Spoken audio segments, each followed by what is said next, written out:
Era uma noite fria de outono. O vento uivando baixo, como se carregasse segredos sombrios. Meu nome é Rodolfo, e eu vivia numa cidadezinha onde as lojas antigas escondiam mais do que poeira. A loja da Dona Margarida, com sua fachada de madeira descascada e placa torta de modas finas, era a pior delas. Não por causa das roupas velhas, mas pelas vitrines. 3 manequins estavam lá, rostos lisos, quase humanos, com olhos pintados que brilhavam na escuridão. Diziam que eles observavam, que se moviam quando ninguém via. Eu ria, chamava de bobagem. É só plástico, pensava. Mas naquela noite eu aprenderia que estava terrivelmente enganado. Eu trabalhava como faxineiro, fazendo bicos aqui e ali para pagar as contas. Não era a vida dos sonhos, mas dava para sobreviver. Naquela semana eu estava apertado, com o aluguel atrasado e o dono do apartamento ameaçando me despejar. Foi quando recebi uma oferta que parecia boa demais para ser verdade. Uma mulher que se apresentou como Dona Clara me abordou no mercado. Ela era velha, com cabelos grisalhos presos num coque frouxo e olhos fundos, como se não dormisse há dias. "Você é o Rodolfo, não é?" perguntou, com uma voz que tremia um pouco. Eu confirmei, meio desconfiado. Ela não era de conversar, e eu não lembrava de tê-la visto antes. "Preciso de alguém para limpar a loja da Dona Margarida", disse ela sem rodeios. "É só uma noite de trabalho. Pago bem, mas tem que ser hoje." Eu hesitei. Todo mundo conhecia as histórias sobre aquela loja, mas dinheiro era dinheiro, e eu não estava em posição de recusar. "Tá bom", respondi, tentando soar confiante. "O que eu preciso fazer?" Ela me entregou um molho de chaves e um envelope com metade do pagamento adiantado. O dinheiro era real, mais do que eu ganhava em 2 semanas. Mas então ela segurou meu braço com uma força que não combinava com a aparência frágil e disse: "Não mexa nos manequins e não olhe para eles por muito tempo." Eu forcei um sorriso, pensando que era só uma excentricidade de velha. "Beleza, Dona Clara, pode deixar." Mas quando ela soltou meu braço, vi algo nos olhos dela. Medo. Não o tipo de medo que você sente de uma bronca ou de uma conta atrasada.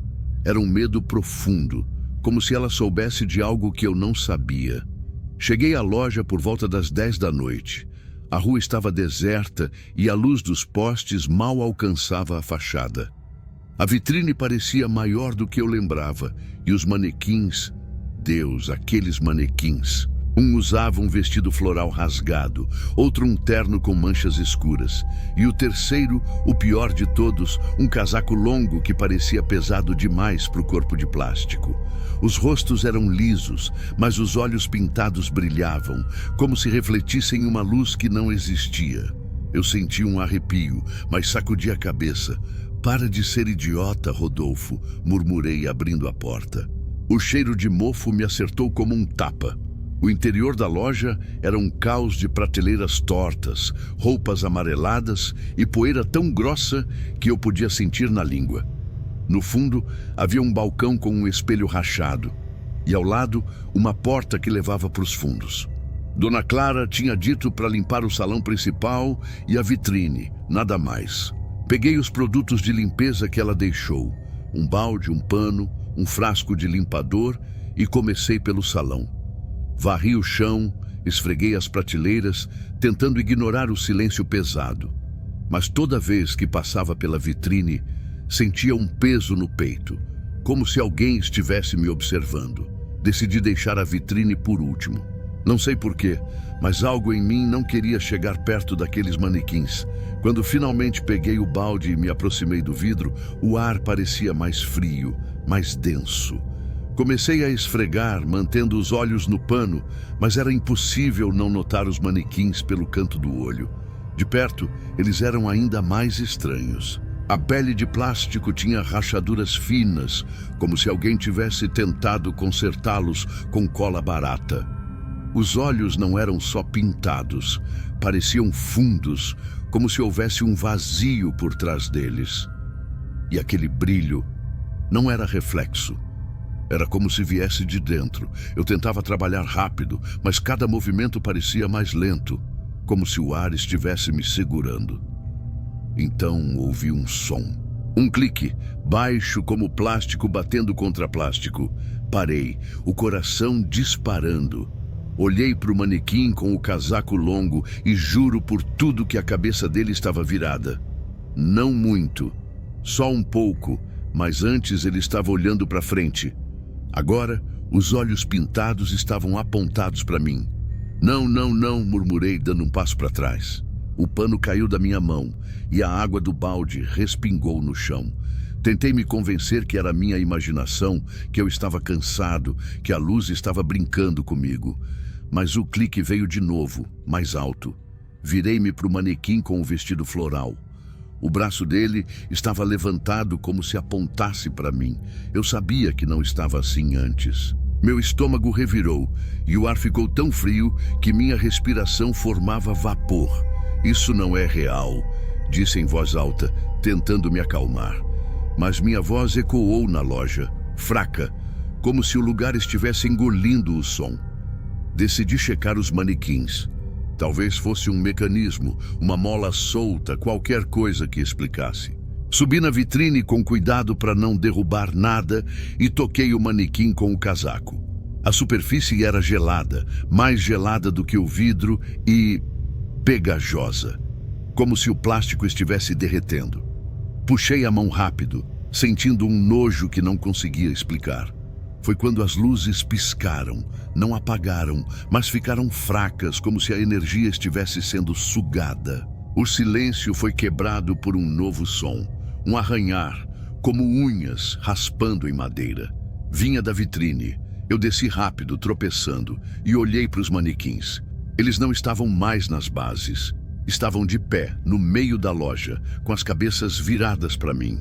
Os olhos brilhavam tanto que doíam, como faróis em miniatura. O manequim com o terno deu um passo. Não um passo normal, mas um tranco, como uma marionete puxada por cordas.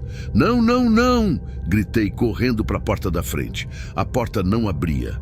As chaves, que estavam no meu bolso, tinham sumido. Bati na madeira, desesperado, mas o arranhar ficou mais alto, mais próximo. Virei-me e os manequins estavam mais perto, agora a poucos metros. O manequim com o vestido floral abriu a boca e um som saiu, um chiado, como rádio fora de sintonia. Rodolfo, disse o chiado. Meu nome. Meu corpo inteiro tremia e eu senti lágrimas quentes escorrendo pelo rosto. Corri para os fundos da loja, onde havia aquela porta para o depósito. Era minha única chance. O depósito era um pesadelo. Caixas empilhadas, teias de aranha e um cheiro que fazia meus olhos arderem, como carne podre misturada com produtos químicos. Mas o pior eram os manequins. Dezenas deles, jogados no chão, alguns sem braços, outros sem cabeças, mas todos com aqueles olhos brilhantes.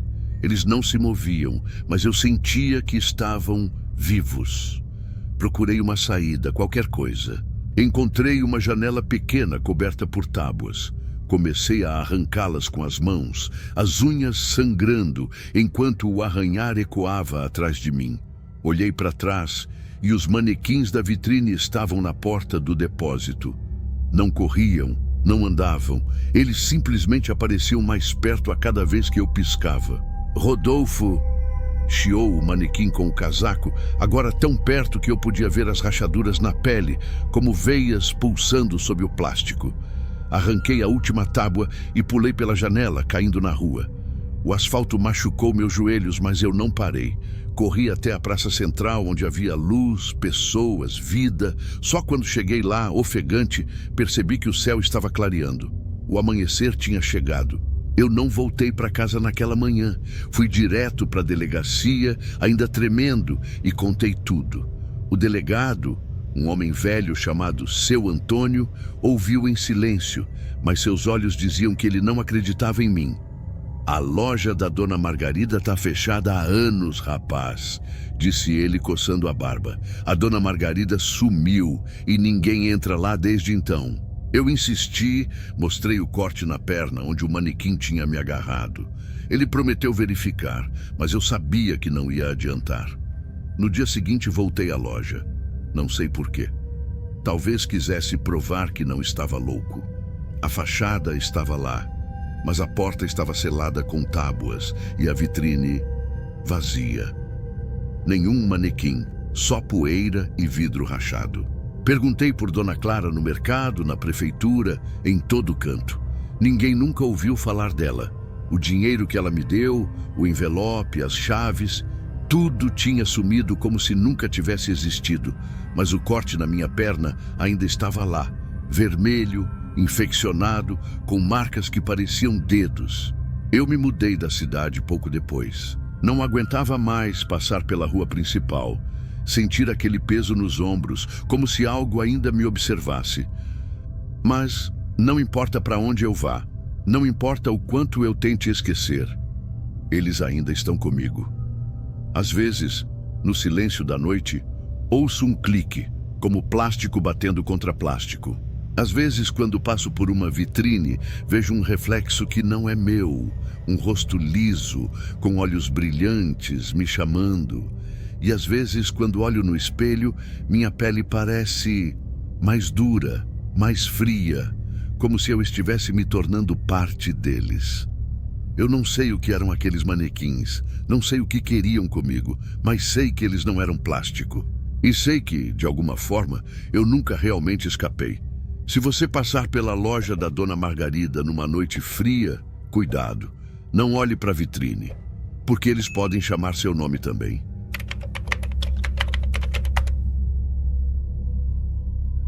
Era uma noite quente de verão, o ar tão pesado que parecia sufocar. Meu nome é Guilherme, e eu vivia numa cidadezinha onde as lojas fechadas e um shopping abandonado eram tudo o que restava do passado.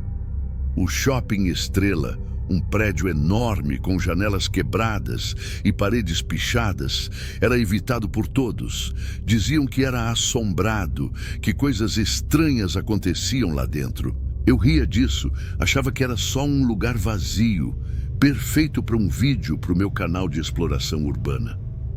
É só concreto e poeira, pensava. Mas naquela noite, eu descobriria que estava terrivelmente enganado. Naquela noite, eu estava inquieto. Fazia semanas que não postava nada, e os comentários no canal estavam começando a cobrar. Cadê vídeo novo, Guilherme? Tá com medo agora? Eu precisava de algo grande, algo que fizesse o canal bombar. Foi quando decidi, o Shopping Estrela. Todo mundo na cidade tinha uma história sobre aquele lugar. Uns diziam que era assombrado, outros que traficantes usavam os corredores para esconder coisas. Eu não acreditava em nada disso. Para mim, era só um prédio vazio, cheio de poeira e oportunidades para um vídeo foda. Peguei minha mochila, com a câmera, uma lanterna, um tripé e umas baterias extras, e saí de casa com um sorriso no rosto. Hoje é o dia, pensei, imaginando os views subindo. Cheguei ao shopping por volta da meia-noite. A lua estava cheia, mas as nuvens cobriam a maior parte do céu, deixando tudo meio escuro. O prédio parecia maior do que eu lembrava, com janelas que pareciam olhos vazios me encarando. As correntes na entrada principal estavam enferrujadas, mas eu já sabia de uma entrada lateral, uma porta de serviço que os adolescentes usavam para entrar e fazer graça. Forcei a porta com um pé de cabra que levei na mochila, e ela cedeu com um rangido que ecoou no silêncio. O cheiro de mofo e metal enferrujado me acertou na cara, mas eu só sorri. É disso que eu gosto, murmurei, ligando a câmera. Comecei a gravar, segurando a lanterna com uma mão e a câmera com a outra. Fala, galera! Aqui é o Guilherme, e hoje a gente tá no Shopping Estrela, o lugar mais abandonado dessa cidade. Vamos explorar, ver o que sobrou e, quem sabe, talvez encontrar algo sinistro. Dei uma risada, mantendo o tom descontraído que meus inscritos gostavam. O primeiro andar era exatamente o que eu esperava. Corredores largos, lojas com vitrines quebradas e o chão coberto de poeira e cacos de vidro. Encontrei umas cadeiras velhas, Um cartaz rasgado de um filme dos anos 90 e até uma máquina de fliperama tombada. Tudo perfeito para o vídeo. Mas conforme eu andava, comecei a sentir um desconforto.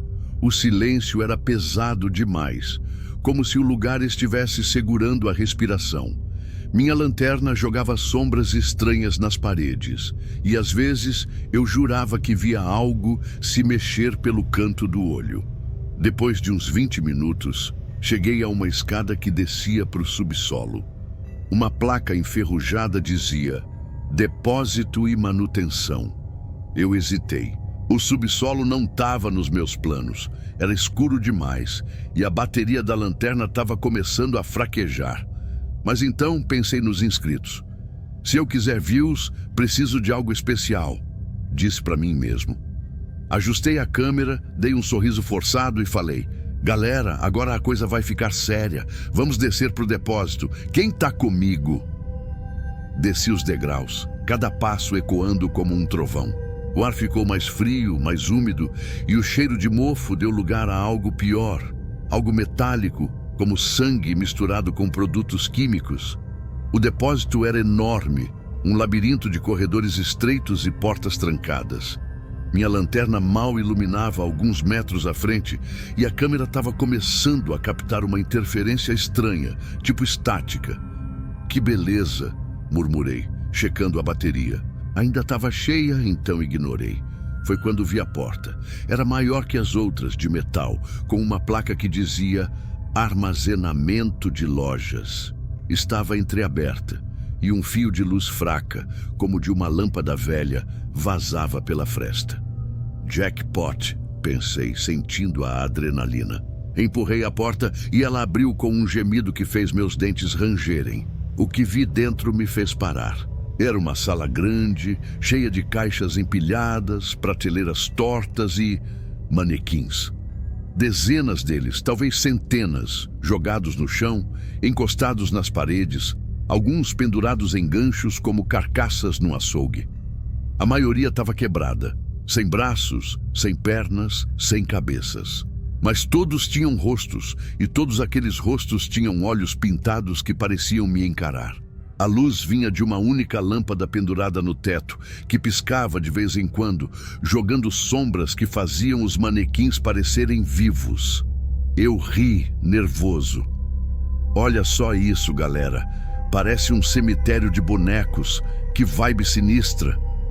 Tentei manter o tom leve, mas minha voz saiu mais alta que o normal, como se eu precisasse me convencer de que estava tudo bem.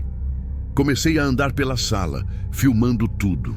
Os manequins eram de todos os tipos, uns com roupas rasgadas, outros pelados, com a pele de plástico rachada e amarelada. Alguns pareciam posados, como se tivessem sido arrumados para parecer que estavam conversando ou olhando para algum lugar. Quem deixou esses troços assim? Murmurei, apontando a câmera para um grupo de manequins que pareciam formar um círculo. Foi quando notei algo estranho. A câmera estava captando vultos. Não no canto da sala, não nas sombras, na tela. Era como se algo passasse rápido na frente da lente, mas quando eu olhava não tinha nada. Tá zoando comigo? Disse, checando a câmera. A estática estava pior, e agora tinha um zumbido baixo, como um rádio mal sintonizado. Decidi que já tinha material suficiente. Hora de vazar. Falei para a câmera, tentando soar descontraído. Mas quando me virei para a porta, ouvi um som, um clique como plástico batendo contra plástico. Parei, o coração acelerando. Virei a lanterna para os manequins e meu estômago revirou. Um deles, um com metade do rosto quebrado, estava mais perto. Não muito, só uns centímetros. Mas eu juro que ele estava mais longe antes. Não, murmurei, dando um passo para trás. A lâmpada piscou e, na escuridão momentânea, ouvi outro clique. Quando a luz voltou, o manequim estava mais perto ainda, com a cabeça virada para mim. Os olhos pintados brilhavam, não como reflexo, mas como se tivessem luz própria. Eu estava tremendo, mas ainda segurava a câmera, filmando por instinto. Galera, isso não tá legal, disse, minha voz falhando. Tentei correr para a porta, mas tropecei numa caixa e a lanterna caiu, rolando pelo chão. A luz girou iluminando os manequins, e eu vi algo que me fez gritar. Eles estavam diferentes. Alguns agora tinham sorrisos tortos, rachados, que não estavam lá antes. Um deles, com um vestido rasgado, estava com a boca aberta, como se fosse falar. E então ouvi um chiado baixo vindo de todos os lados. "Guilherme!" disse o chiado, como se dezenas de vozes sussurrassem meu nome ao mesmo tempo. Levantei rápido, pegando a lanterna, e corri para a porta. Mas ela estava trancada, não entreaberta, não emperrada, trancada, como se alguém tivesse girado a chave. Bati com o ombro, gritando, mas o metal não cedia. O chiado ficou mais alto, e os cliques agora vinham de todos os lados, como uma orquestra de plástico. Virei a lanterna para os manequins e eles estavam mais perto, formando um semicírculo ao meu redor. Não andavam, não corriam. Simplesmente apareciam mais perto a cada vez que a lâmpada piscava. Um deles, com um olho faltando, estendeu o braço e eu senti algo frio roçar meu ombro. "Para!" gritei, jogando a mochila contra ele. O manequim caiu, mas o impacto fez um som oco, como se tivesse algo dentro. A câmera, que ainda estava na minha mão, captou um movimento rápido. Um vulto, maior que os outros, que sumiu quando olhei direto. O zumbido na câmera estava tão alto que doía com um barulho que parecia vir de dentro dela. "Guilherme!" disse a voz, mais clara agora, como se estivesse bem ao meu lado. Eu não sabia o que fazer, só sabia que precisava sair dali. Desesperado, olhei para as paredes, procurando qualquer coisa que pudesse me ajudar. Vi uma grade de ventilação, alta, mas grande o suficiente para eu passar. Subi numa caixa, ignorando a dor nas mãos enquanto arrancava a grade. O chiado estava insuportável e os cliques eram tão rápidos que pareciam batidas de coração. Joguei a câmera e a lanterna pela grade, depois me espremi pelo buraco, rasgando a camisa e cortando a pele. Caí do outro lado, num corredor escuro, e corri, sem olhar para trás, até encontrar uma janela quebrada no primeiro andar. Pulei, caindo no mato alto, e só parei quando cheguei na cidade, ofegante, coberto de sangue e poeira. Na manhã seguinte, fui à delegacia, mas não sabia como explicar. Mostrei o corte no braço, as marcas que pareciam dedos, mas o policial só anotou e disse que ia checar. Eu sabia que não ia adiantar. Voltei para o shopping dias depois, com a luz do dia, para me dar coragem. A porta lateral estava selada, como se nunca tivesse sido aberta. O depósito, quando consegui entrar por outra via, estava vazio, sem caixas, sem manequins, só poeira e teias de aranha. Mas o pior veio depois. Quando chequei meu celular, tinha um vídeo novo, um que eu não lembrava de ter gravado. Abri tremendo e vi. Era o depósito, mas eu não estava lá. Em vez disso, os manequins estavam posados como se fossem pessoas, olhando para a câmera. Um deles, o de rosto quebrado, sorria e a tela cortou para a estática. No último frame, antes do vídeo acabar, vi meu próprio rosto, mas não era eu. Minha pele estava lisa, dura, e meus olhos brilhavam como os deles. Eu deletei o vídeo, quebrei o celular, mudei de cidade, mas não importa para onde eu vá, sinto eles. Às vezes, ouço cliques no escuro, como plástico batendo contra plástico. Às vezes, vejo vultos em reflexos, rostos que não são meus. E às vezes, quando fecho os olhos, ouço meu nome, sussurrado por vozes que não são humanas. Eu não sei o que eram aqueles manequins, mas sei que eles ainda estão lá, esperando. E se você entrar no Shopping Estrela, cuidado, eles podem estar te filmando.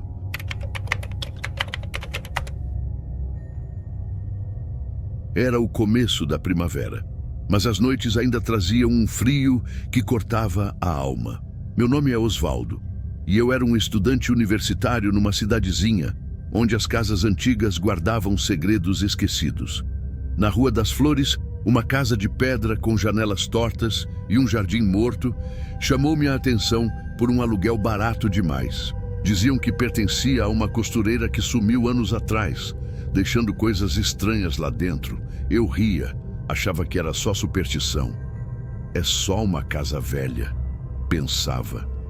Mas naquela casa, eu descobriria que estava terrivelmente enganado. Eu era estudante universitário, cursando história numa cidadezinha pequena longe da minha família. Morar com os pais não era mais uma opção. Eu precisava de independência, de um canto meu. Mas dinheiro era curto e os aluguéis na cidade eram absurdos para um cara que vivia de bolsa e bicos como garçom. Foi quando vi o anúncio, uma casa antiga, na Rua das Flores, disponível por um preço que parecia brincadeira. Casa térrea, 2 quartos, ideal para estudantes, dizia o panfleto, com uma foto meio embaçada de uma fachada de pedra. Fui até a imobiliária no mesmo dia, e o corretor, um cara magro chamado Seu Edgar, me recebeu com um sorriso que não chegava aos olhos. É uma casa boa, Osvaldo, disse ele, enquanto me entregava as chaves, mas precisa de uns reparos. A antiga dona, uma costureira, deixou umas coisas lá, nada que incomode. Eu perguntei por que o aluguel era tão barato e ele hesitou, coçando a nuca. É uma casa antiga, sabe? Algumas pessoas acham ela esquisita, mas você é jovem, não vai ligar para essas coisas. Eu ri, pensando que era só superstição de cidadezinha. Assinei o contrato, paguei o primeiro mês e no fim de semana já estava de mudança, com uma mochila, um colchão velho e uns poucos móveis que consegui de graça.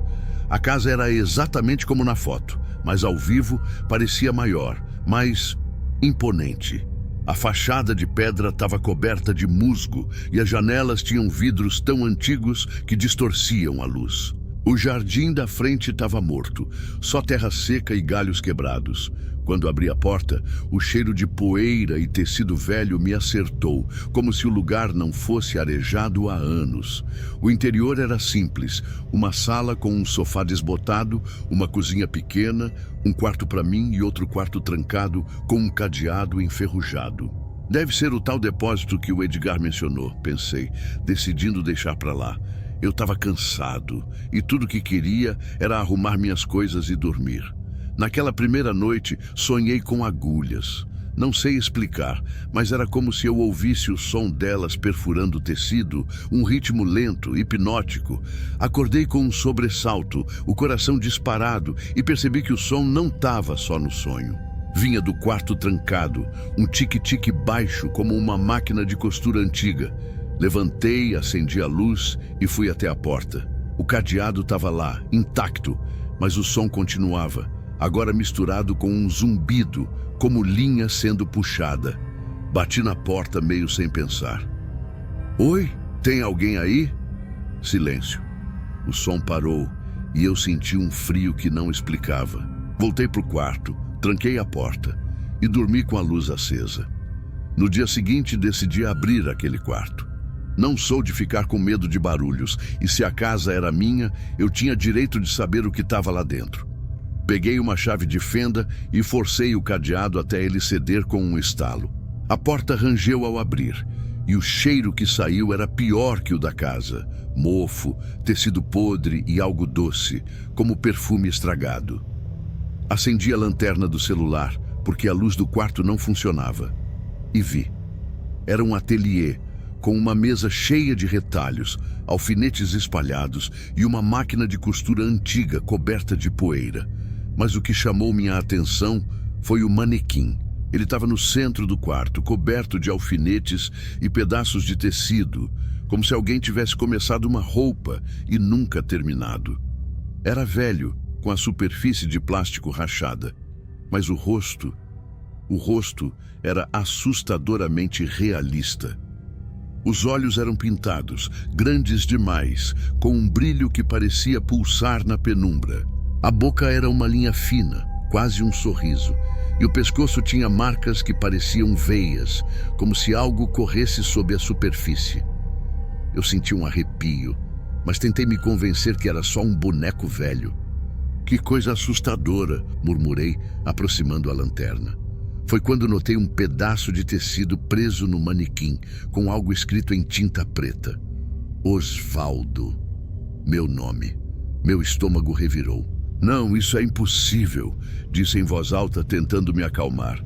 Talvez fosse coincidência, talvez o nome fosse de outra pessoa, mas o frio na espinha não ia embora. Decidi que não queria aquele manequim lá. Peguei uma lona da sala e joguei por cima dele, cobrindo o rosto. Tranquei a porta com uma corrente que achei na cozinha e prometi não voltar. Mas naquela noite o som voltou. Tique-tique. Zzz, agulhas perfurando, linha sendo puxada, e agora tinha outro som, um arranhar, como unhas num quadro negro vindo de trás da porta. Acordei na manhã seguinte com arranhões no braço. Eram leves, como se alguém tivesse passado as unhas enquanto eu dormia, mas doíam e a pele ao redor estava vermelha. Corri para o quarto trancado, pensando que alguém tinha entrado na casa. A corrente estava no lugar, mas a porta estava entreaberta. Empurrei com o coração na boca e a lona estava no chão. O manequim estava em outro canto, mais perto da porta, com a cabeça virada para mim. Os alfinetes brilhavam e o tecido com meu nome agora estava costurado no peito dele com pontos tortos, como se uma criança tivesse feito. Não, não, não! Murmurei, recuando. Fechei a porta, coloquei uma cadeira para bloquear e saí de casa. Fui até a imobiliária furioso. Que tipo de brincadeira é essa? Gritei para o seu Edgar. Contei tudo, o manequim, os sons, os arranhões. Ele ficou pálido, tão pálido que achei que ia desmaiar.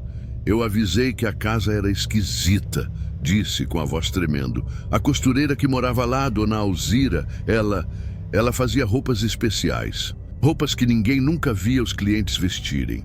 E então ela sumiu há uns 10 anos. Ninguém sabe para onde. Eu exigi que ele me dissesse mais, mas ele só balançou a cabeça e me deu o número de um padre.